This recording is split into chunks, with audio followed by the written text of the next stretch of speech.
the most important, because there might be multiple rights that you're going to have to make a decision between. Can y'all give me any examples of balancing that we had talked about? I think you said freedom of religion versus freedom of speech.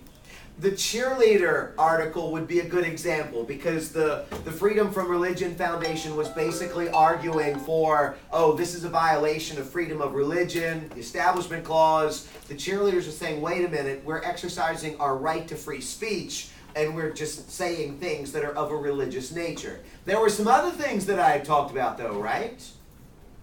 It was like order versus freedom. I think you could make that argument, but I think I had given you some more specific things. And let me see, this may have logged me out, but this is, I think, where we started to get into some of the criminal parts of this, right? Stop and frisk. What's that? Stop and frisk in New York City.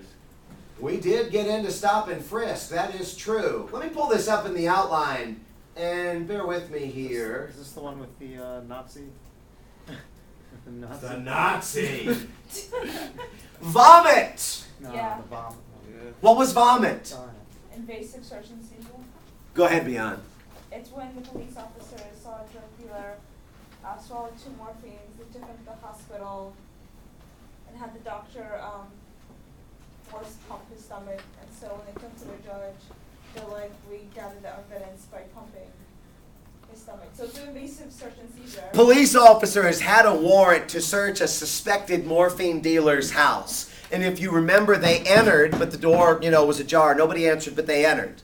And then as they heard some commotion in the back bedroom, again they knocked, announced themselves, and entered that back bedroom. And do you remember what he was doing? He was swallowing. He was swallowing something. And I asked all of the classes, what do you think he just swallowed? Probably morphine. And probably the morphine. So they couldn't prove it for sure, but they took him to the hospital, just like you said. They drug him from his house against his will, took him to the hospital, had his stomach pumped, and effectively, what is it when you get your stomach pumped? What are you doing?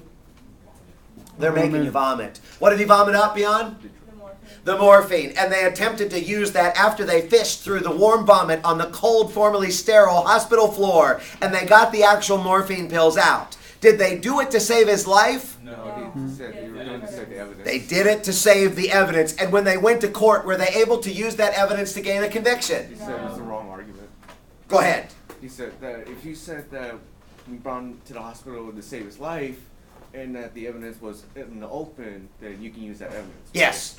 Your argument was we were trying to save the evidence, so you can't use that. If they would have used this to try and save his life, and in fact, you swallow too much morphine, that is a very fair thing that police might be doing, that would be one thing. But they said that they were doing this to try and save the evidence. And beyond to your point, the court ruled, it was Justice Felix Frankfurter said, this shocks my conscience. The idea that you'd rip a man from his home against his will in the dead of night, make him vomit against his will, and then fish through that warm vomit to gain the morphine on the formerly sterile, cold hospital floor and use it against him. Oh, we can't be doing stuff like this. This is invasive. Can you give me an example or two of a search that in fact was not? What state was that?